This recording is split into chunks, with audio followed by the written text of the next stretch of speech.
विधानसभा सत्र के पहले ही दिन सबसे तेज साबित हुए ये सपा विधायक। कुर्ते पर लिख दिया कुछ ऐसा कि सीएम योगी भी हो गए लाल पीले। ऐसा विरोध पहले कभी नहीं हुआ। खुद अखिलेश भी पहले चौंके, लेकिन फिर सबके सामने देने लगे शाबाशी।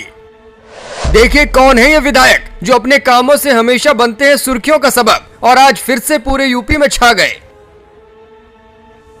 जिन नेताजी का कुर्ता हम आपको पीछे से दिखा रहे हैं वो समाजवादी पार्टी के विधायक हैं। अखिलेश यादव उनके साथ खड़े हैं और उन्हें शाबाशी देते हुए नजर आ रहे हैं। चलिए सबसे पहले कुर्ते के पीछे लिखा क्या है वो पढ़कर सुनाते हैं और फिर बताएंगे कि ये विधायक जी है कौन, जिनको लेकर के अब चर्चाएं शुरू हो गई हैं।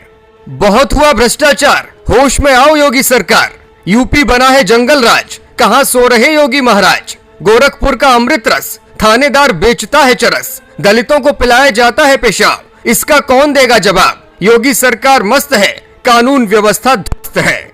सपा विधायक के विरोध करने का ये तरीका सोशल मीडिया पर वायरल हो गया है। अखिलेश यादव ने भी कहा कि ये जो सत्र शुरू हुआ है उसमें सरकार विपक्ष का सामना नहीं करना चाहती, इसीलिए तो इतने कम समय के लिए सदन चलाया जा रहा है। यूपी विधानमंडल का शीतकालीन सत्र आज शुरू हुआ तो कई नजारे देखने को मिले। कई सपा विधायक काले कुर्ते पहनकर आए तो सबसे ज्यादा चर्चाओं में तो ये नेताजी रहे जिनके कुर्ते के पीछे ये स्लोगन लिखे हुए थे।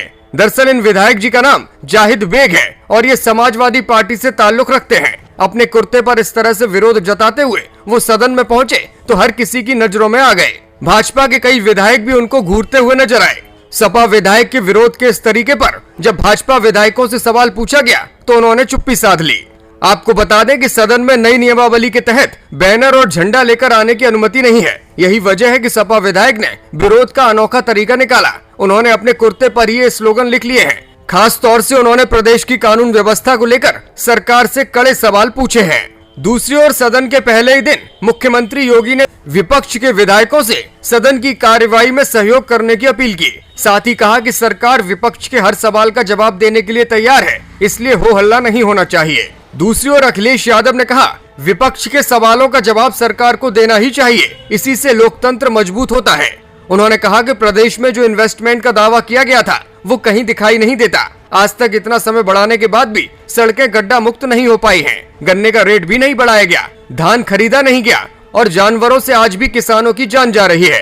अखिलेश ने कहा कि मुझे खुशी इस बात की है कि देश के बहुत सारे राजनीतिक दल जातीय जनगणना के पक्ष में खुलकर सामने आए हैं। जातीय जनगणना के बिना सामाजिक न्याय संभव नहीं है, इसलिए सरकार को इस पर विचार करना चाहिए। ब्यूरो रिपोर्ट, मीडिया हलचल।